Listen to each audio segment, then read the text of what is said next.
vem da exclusividade desse momento, o único em que não vão tirar o nosso microfone e que não vão tentar sobrepor nossa voz. Então, nada mais pertinente.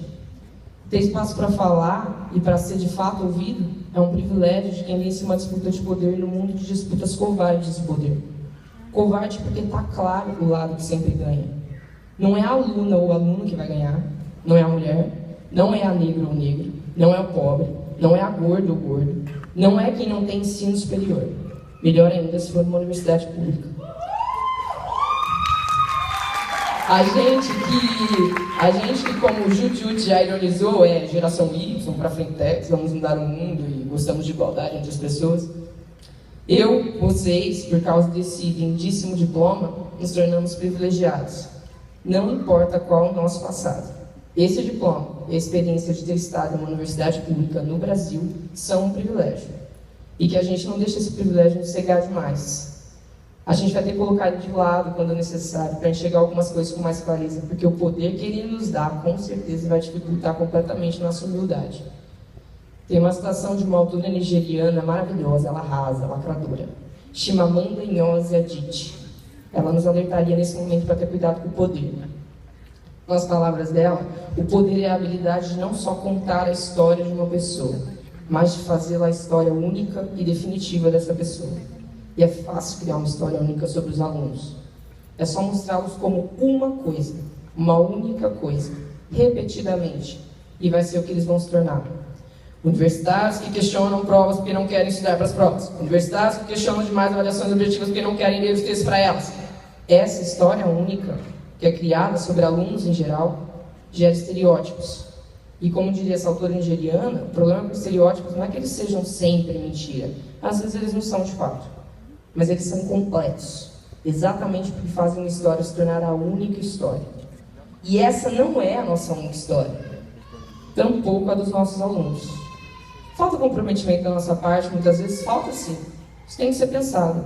Mas cara, é difícil, todo mundo vai entender agora, é difícil ficar sentado escutando 1, 2, talvez 4 horas alguém lá na frente, tão distante de você, e não só espacialmente, falando como se não houvesse amanhã. E te repreendendo covardemente se você não escutou uma das suas sagradas palavras, ou te responsabilizando completamente pela DP que você pegou por 0,5 na média. Sem contar o quanto é estranho que no fim das contas ainda me reduz a um número. Um 2, um 5,25, sei lá, um 9,4. Cada um aqui sabe o quanto se esforçou para tentar funcionar nesse sistema desde que entramos nele. E faz tempo, hein? Muita gente entrou na escola aqui com 2 anos de idade. E essa é nossas outras histórias, que precisa ser contada. A gente tentou, mas nem sempre dá para ficar por completo nesse esquema da escola, no mínimo estranho. A responsabilidade de quem? De quem é a responsabilidade pelos alunos não conseguirem parar quietos na carteira? Por ser bem mais interessante pegar os carrinhos e as bonecas na bolsa para brincarem sigilosamente como se isso fosse um crime, enquanto o professor fala sem parar sobre coisas que na maioria das vezes não fazem o menor sentido para ele. De quem é a responsabilidade pelo WhatsApp fervendo no meio da aula enquanto o professor fala lá na frente sem parar? Por que todo esse desinteresse? Eu disse que não ia ser tão polêmico assim. Eu acredito que a gente, enquanto educador, deva dar uma atenção maior para essas questões. Exatamente para diminuir o risco de silenciarmos e cascarmos os nossos alunos quando estiverem dispersos da nossa fala, da nossa intervenção.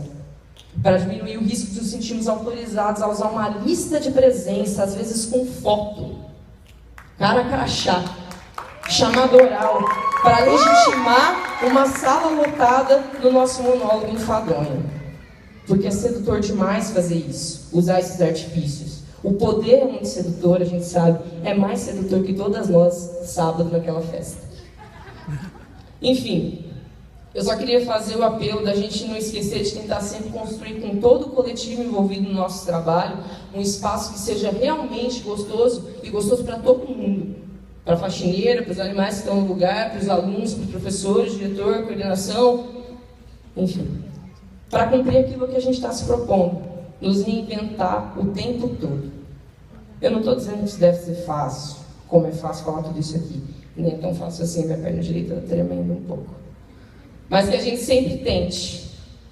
E quando a gente se reencontrar e se perguntar, e aí, como é que estão as coisas? Que a resposta seja humilde. algo em torno do que Frida Kahlo nos diria. Estou pintando um pouco. Sinto que aprendi algo e estou menos estúpida do que antes. Um salve a Bianca Celani, que nos ajudou no discurso, e aos colegas que não estão aqui no palquinho da fama com a gente, mas que estão nos completando. Partiu Tiragosto, gente. Obrigada. E finalmente eu me formei.